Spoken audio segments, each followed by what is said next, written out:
Unit 4. This is about copywriting your song, that beautiful thing that you've done, and the whole idea of copyrights, and we're going to get a bunch into that. Basic idea is pretty simple, which is the Constitution of this here United States of America came up with this great idea that they wanted to encourage, not discourage, encourage the creative juices of our country. So they basically created this limited monopoly, this idea that you, in fact, own your creation once you've made a tangible copy. Something like this, right? So you make yourself a tangible copy. Not just the thought stuff you got in your head. So, oh, I got this great idea for a song and it kind of goes... That's not a tangible copy. That's a nice thought in your head. But once you actually spit it out, you record it somehow, get it on a disc, then you've created a tangible copy. And technically at that point, you own a copyright. And nobody else owns it. It's yours. The problem is that you can't really prove that. Okay. So how do you prove it? Well, the old days we used to do this thing called a poor man's copyright. What's that? Well, you'd send it to yourself in the mail. And then some musicians, not being the brightest in the world, would open the mail. Hey, got a letter.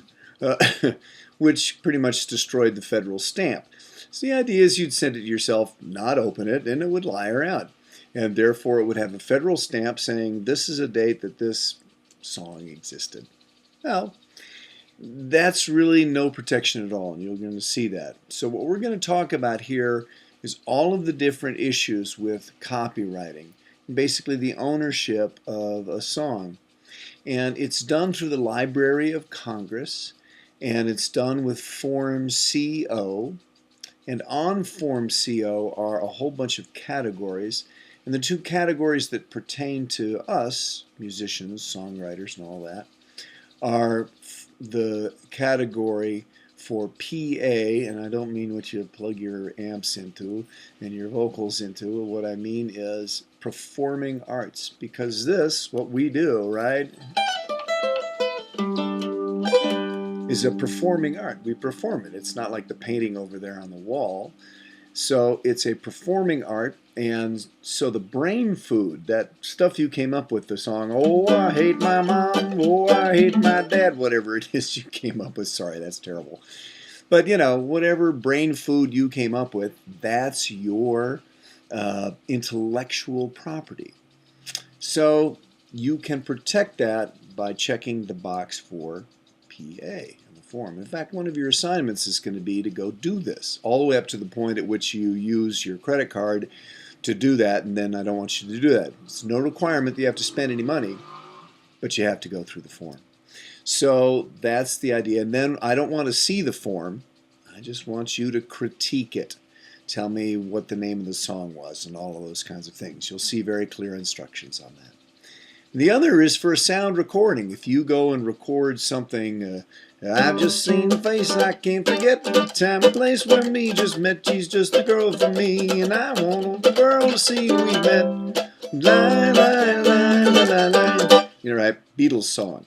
So you record the bluegrass version of that, or you record the hip hop song. I've just seen the face. Right? Doesn't matter. It's up to you. But if you record that, obviously you can't copyright it. You can't copyright Bach's, you know.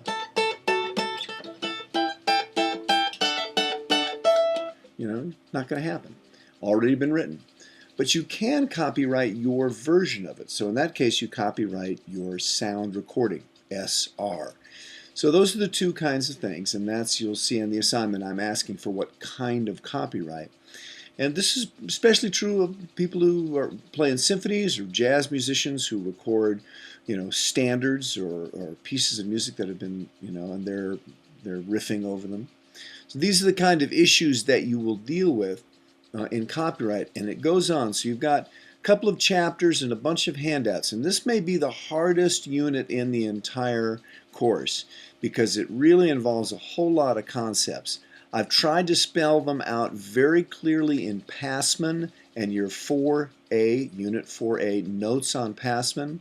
And there is a really, I hope, really good podcast that takes you right through the Passman chapters that you are looking at, 15, 20, 21, and that really tries to articulate as clearly as I can, as if you were in class or you had a personal tutor, exactly what the issues are. Because there's all kinds of copyright acts and it gets very involved. And I'm going to try and get this to you as clearly as I can and then have you deal with it by going out and doing an assignment to copyright a song. But it's incredibly important now because people don't sell that many CDs.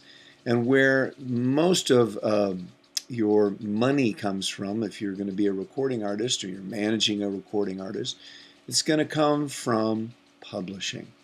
It's the second really big income stream. The biggest still is live music. And we're going to do a ton on live music down the road.